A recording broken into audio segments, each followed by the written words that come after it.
कैसे हैं आप सब? उम्मीद करता हूँ सब अच्छे होंगे। देखिए, ये जो बातें मैं आपको आज बताने जा रहा हूँ ये कोई छोटी बातें नहीं हैं, काफ़ी बड़ी बातें हैं। और ये भी ज़रूरी नहीं है कि आप किसी स्कूल के विद्यार्थी हैं तभी इस वीडियो को देख सकते हैं। आप चाहे जो भी हैं, आप इन बातों को सीख सकते हैं। और आपके कॉन्टैक्ट में कोई भी स्टूडेंट है, रिलेटिव में कोई भी विद्यार्थी, आपके घर में कोई बच्चा है, उसको ये सब चीज़ें नहीं पता है, तो इस वीडियो को आप उससे ज़रूर शेयर कीजिए ताकि उसकी छोटी छोटी जो गलतियां हैं मैथ की, उनको वो ठीक कर सके और वो मैथ को समझ सके, उसको हेल्प मिल सके। तो आइए आज का अपना कॉन्सेप्ट हम शुरू करते हैं। जैसे कि यहाँ पर लिखा है x/0 की वैल्यू इनफाइनाइट होती है, यानी अनंत होती है। और यहाँ पर लिखा है 0/0 की वैल्यू नॉट डिफाइन होती है।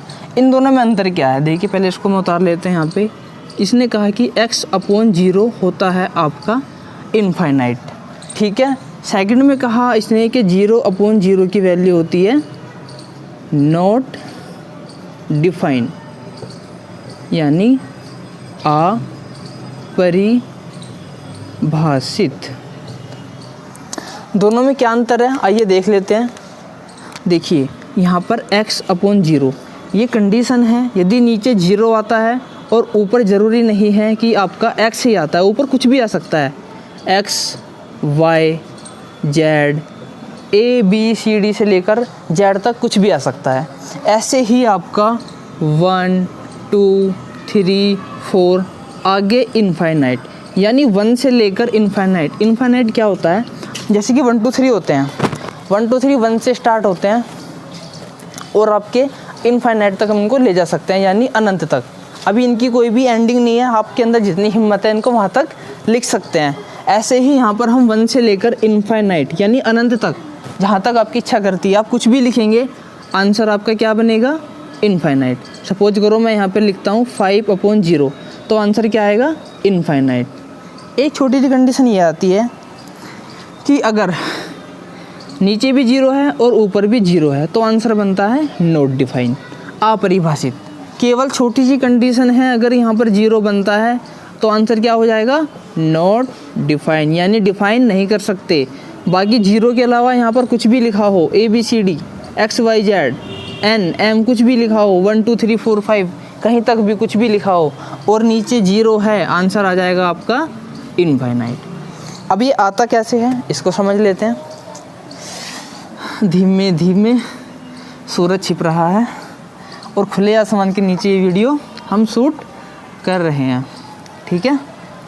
चलिए देखो, जैसे मैं यहाँ पर लेता हूँ 5, हमने क्या देखा? नीचे 0 है, ऊपर 5 है, यानी ऊपर तो कुछ भी हो, नीचे कंडीशन 0 है, आंसर क्या बनेगा? इनफाइनाइट। ये रूल कैसे बनता है? देखिए, जैसे कि मैं 8 को डिवाइड करता हूँ 4 से, 8 को डिवाइड करते हैं 4 से, आप कितनी बार करोगे? 4 2 जा 8, आंसर आएगा 2, सवाल आपका ठीक हो जाएगा। ऐसे ही आप 12 को डिवाइड करते हैं 4 से, 4 3 जा 12, आंसर कितना आएगा? 3, सवाल आपका हो जाएगा ठीक। लेकिन आप इसको इस कॉन्सेप्ट से मत कीजिए, एक दूसरा कॉन्सेप्ट मैं आपको बताता हूँ। जैसे कि 8/4 लिखा है, इससे कीजिए कि 4 का मल्टीप्लाई किस डिजिट में करें कि आंसर 8 बने? आप कहेंगे 2 में कर दीजिए भैया, 4 2 जा 8, यानी सवाल ठीक है। ऐसे ही आप कहेंगे 12/4, 4 का मल्टीप्लाई आप किस में करें कि 12 आंसर आए? आप कहेंगे 3 में कर दीजिए, 4 3 जा 12। देखिए वही आंसर आ रहा है 3, यानी यहाँ पर भी ठीक है और यहाँ पर भी ठीक है। अब इसी कॉन्सेप्ट को हम इससे जोड़ते हैं। आप बस वीडियो के लास्ट तक बने रहिए, आपको सारी चीज़ें समझ में आ जाएंगी।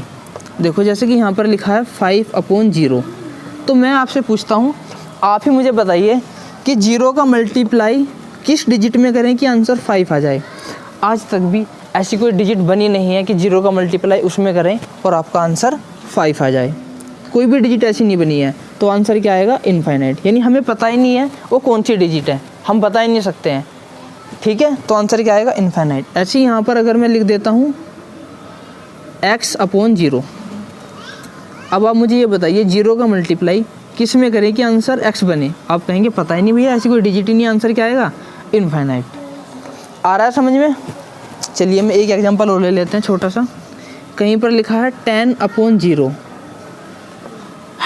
अब वही बात है कि 0 का मल्टीप्लाई किस में करें कि आंसर 10 बन जाए, तभी तो सवाल ठीक होगा। जैसे हमने इसमें किया था 8/4 में कि 4 का मल्टीप्लाई किस में करें 8 बन जाए, आपने कहा 2 में 4 2 जा 8, यानी सवाल ठीक हुआ। लेकिन यहाँ पर तो कोई डिजिट हमें मिल ही नहीं रही है, तो हर बार आंसर क्या बनेगा, इनफाइनाइट। तो आप ये बात ध्यान रखेंगे जो मैं आपको बताने जा रहा हूँ। यदि कहीं पे 0 लिखा है, ऊपर की तरफ A to Z जो भी लिखा है डजंट मैटर, बस 0 ना लिखा हो, आंसर क्या बनेगा आपका, इनफाइनाइट। ये ध्यान रखिए, बस 0 ना लिखा हो। यदि 0 आ जाता है तो क्या होगा, तो अब इसको सोल्व करते हैं, देखते हैं कि नोट डिफाइन कैसे बनता है। आप मुझे बताइए 0 का मल्टीप्लाई किस डिजिट में करें कि आंसर 0 बने। आप कहेंगे भैया 0 का मल्टीप्लाई 0 में कर दो, 1 में कर दो, 2 में कर दो, 3 में कर दो, 4 में कर दो, इनफाइनाइट तक किसी भी चीज़ में कर दो, अनंत तक। अब 0 का मल्टीप्लाई किसी में भी करेंगे, आंसर आपका क्या बनेगा, 0 0 0 0 0 1 जा 0 0 2 जा 0 0 3 जा 0। क्या किसी चीज़ के इतने सारे आंसर हो सकते हैं, नहीं हो सकते, एक ही आंसर होता है। तो इसका मतलब इसका आंसर क्या आएगा, नॉट डिफाइन, अपरिभाषित। उम्मीद करता हूँ आपको ये बात समझ में आई होगी। यदि आपको ये चीज़ें समझ में आई हैं तो प्लीज़ वीडियो को लाइक कर दीजिए, चैनल को सब्सक्राइब कर दीजिए, और कोई बच्चा आपके कॉन्टैक्ट में है तो इस वीडियो को उससे ज़रूर शेयर कर दीजिए। धन्यवाद, नेक्स्ट वीडियो में मिलते हैं।